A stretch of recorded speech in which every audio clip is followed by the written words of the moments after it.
மக்களே ஐபிஎல் போட்டி பார்த்தீங்க அப்படின்னா இப்போ வந்து சீக்கிரமே வந்து வரப்போகுது. ஸோ மற்ற டீம்ஸ் எல்லாம் பார்த்தீங்க அப்படின்னா நிறைய பேர் வந்து இன்ஜுரி பார்த்தீங்கன்னா ஆகிட்டே இருக்காங்க. ஸோ அவங்களுக்குலாம் பார்த்தீங்கன்னா ரீப்ளேஸ்மெண்ட் வந்து தேடிக்கிட்டு இருக்காங்க மேனேஜ்மெண்ட்டு.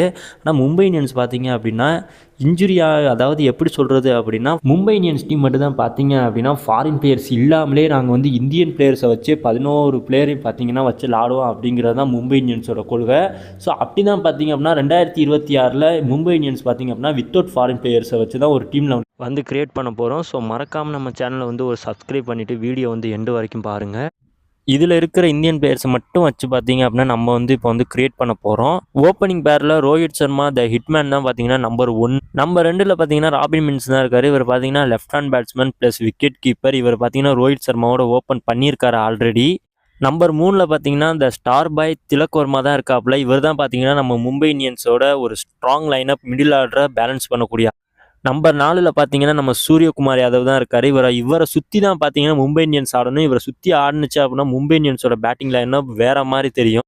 என்னோட நம்பர் 5ல் இந்த 2 இன்எக்ஸ்பீரியன்ஸ் பிளேயர் தான் வைப்பேன். ஏன் அப்படின்னா ஹர்திக் பாண்டியாவுக்கு முன்னாடி இவங்க தான் இறங்கணும். ஸோ 2 பிளேயரில் யாராவது ஒரு ஆள் தான் சூஸ் பண்ணுவேன். 2 பேருமே ஒரு தரமான ஸ்கவுட் பண்ணி எடுத்த மும்பை இந்தியன்ஸ் பிளேயர்ஸ் தான். அந்த 2 பிளேயரில் அந்த 2 பிளேயரில் எந்த பிளேயர் நல்ல ரிதமில் இருக்காங்களோ அவங்கள தான் இந்த இடத்துல செட். நம்பர் 6ல் பார்த்தீங்கன்னா the captain Hardik Pandya. So இவர் தான் பார்த்தீங்கன்னா ஆல்ரவுண்டர் ப்ளஸ் பேட்ஸ்மேன். மும்பை இந்தியன்ஸோட சரியான ஒரு பிளேஸ்மெண்ட் பார்த்தீங்கன்னா கிடச்சிருக்கு. பட் இவர் பார்த்தீங்க அப்படின்னா ஒரு ஃபஸ்ட்டு ஃபியூ மேட்சஸ் இந்த டீமோட இவர் வந்து ஒரு கேப்டனாக ஜெல்ல ஆகலை அப்படின்னாலோ இல்லை ஒரு லூசிங் ஆனாலோ கேப்டன்சி திரும்ப சூர்யா கிட்டே வரும் அப்படிங்கிற மாதிரி ஒரு சோர்ஸ் சொல்கிறாங்க.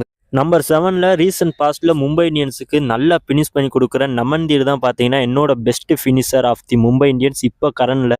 ரீசன்ட் பாஸ்டில் நல்லா பேட்டிங் ஆடிக்கிட்டு இருக்கா நம்மளோட லார்ட் தாக்கூர் தான் பார்த்தீங்கன்னா என்னோட நம்பர் 8ல் அவர் தான் பார்த்தீங்கன்னா நான் வந்து வைப்பேன். நம்பர் 9ல் ஸ்விங் பண்ணக்கூடிய ஆப்ஷனும் இருக்குது. பவர் பிளேயில் நல்ல பவுலிங் ஆப்ஷனும் இருக்கக்கூடிய தீபக் சார் தான் என்னோட நம்பர் 9 ஆப்ஷன். ரீசன்ட் பாஸ்டில் மும்பை இந்தியன்ஸ் கண்டுபிடிச்ச ஸ்கவுட்டில் இவரும் ஒருத்தர். ஒரு சில வருஷமாகவே பார்த்தீங்கன்னா மும்பை இந்தியன்ஸுக்கு பெஸ்ட்டு பேக்கப் பவுலராகவும் இருக்கார், ஸ்பெஷல் பவுலராகவும் தெரிகிறாரு.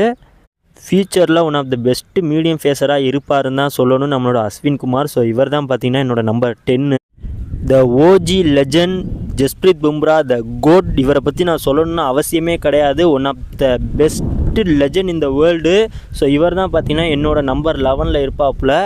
இம்பேக்ட் பிளேயரில் நம்மளோட Mayank Markande one of the best leg spinner. So இவர் தான் பார்த்தீங்க அப்படின்னா என்னோட நம்பர் இம்பேக்ட் பிளேயரில் வருவாப்புல. இந்த ஓஜி மும்பை இந்தியன்ஸை பற்றி நான் வந்து சொல்லணும் அப்படிங்கிற அவசியமே கிடையாது. ஒரு யங்ஸ்டர்ஸை க்ரியேட் பண்ணுறதா இருக்கட்டும், இல்லை ஒரு லெஜண்ட்ஸை வந்து ஒரு கிரீடம் கொடுத்து த லீடர்ஷிப்பை கொடுக்குறதா இருக்கட்டும், எல்லாத்துலேயும் பார்த்திங்கன்னா மும்பை இந்தியன்ஸ் தான் பார்த்திங்கன்னா ஆன் டாப்பில் இருப்பாங்க. அதில் எந்த விதமான சந்தேகமும் கிடையாது. இந்த வருஷம் கண்டிப்பாக மும்பை இந்தியன்ஸ் தான் ட்ராஃபி அடிக்க போகுது.